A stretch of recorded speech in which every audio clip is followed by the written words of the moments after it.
Now, the BBC has heard fresh reports of ethnic cleansing in Tigray in northern Ethiopia. Tigrayan forces are continuing to extend their control over the region, prompting the Ethiopian government to abandon a unilateral ceasefire.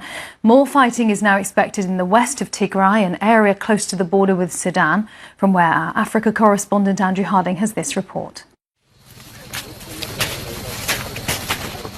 3 teenage boys emerge from the gloom, trudging their way to safety.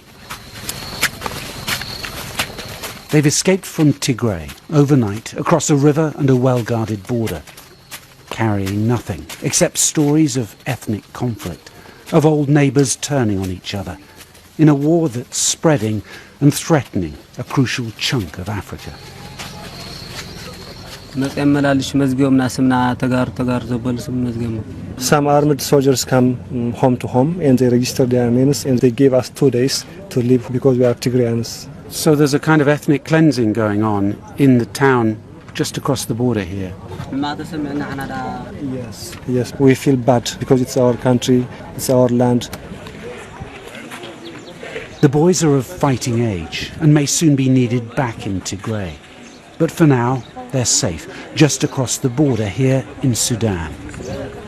A grim life in this refugee camp beckons.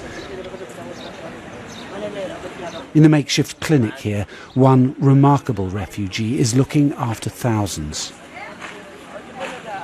Tedros Tefera was a surgeon back home. Now he's part doctor, part chronicler of Tigray's latest agonies.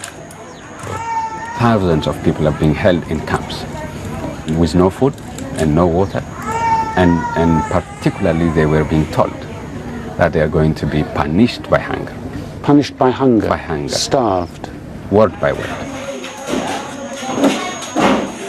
His clinic is overwhelmed, not just by the flood of new arrivals, a single mother of 2 here, but overwhelmed by their stories. So they've killed young men? I just have gunshotting. When I just turn around, they were dead. They were underground. How does it feel to witness such atrocity? I just ran. I thought they were going to kill me too. The woman, a bank worker, asks us to hide her identity, an increasingly common request as communities turn on each other back in Ethiopia. So you think the war is going to just go on and on? It's going to go on, the war for sure, because we're not giving our land, never. The Amhara and the Tigrayan people used to be brother and sister. Still the war is going on, so we're not giving our land. So the blood is going to continue. A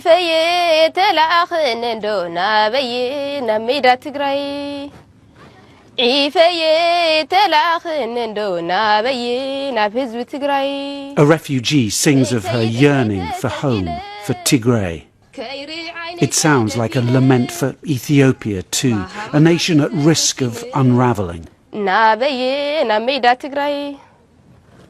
You get a real sense here that this conflict is far from over. Tigrayans have suffered so much in the past few months through famine and conflict that they're now talking about a clean break, full independence from Ethiopia, a nation they see as cruel and crumbling. And if that means they have to keep fighting for it, then so be it. Another young man thrashes his way across the river border out of Tigray. Better to drown, he says, than to stay behind and be killed by the militias. On the cliffs nearby, other refugees gather, hoping for news of relatives.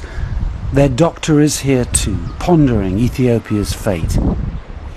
The thinking of being an Ethiopian now, deep inside me, is gone. Completely. I don't want to be in the same category with these people that have raped my sisters, that have killed my brothers and sisters, that have destroyed my places. So the idea of being in the same passport, the same Ethiopia, is gone. It's gone. The summer storm season is beginning, adding to the anxieties here. You cannot sleep at night, just thinking, what's going to happen to the kids? What am I going to do the next day? What am I going to feed them? Are they going to make it alive?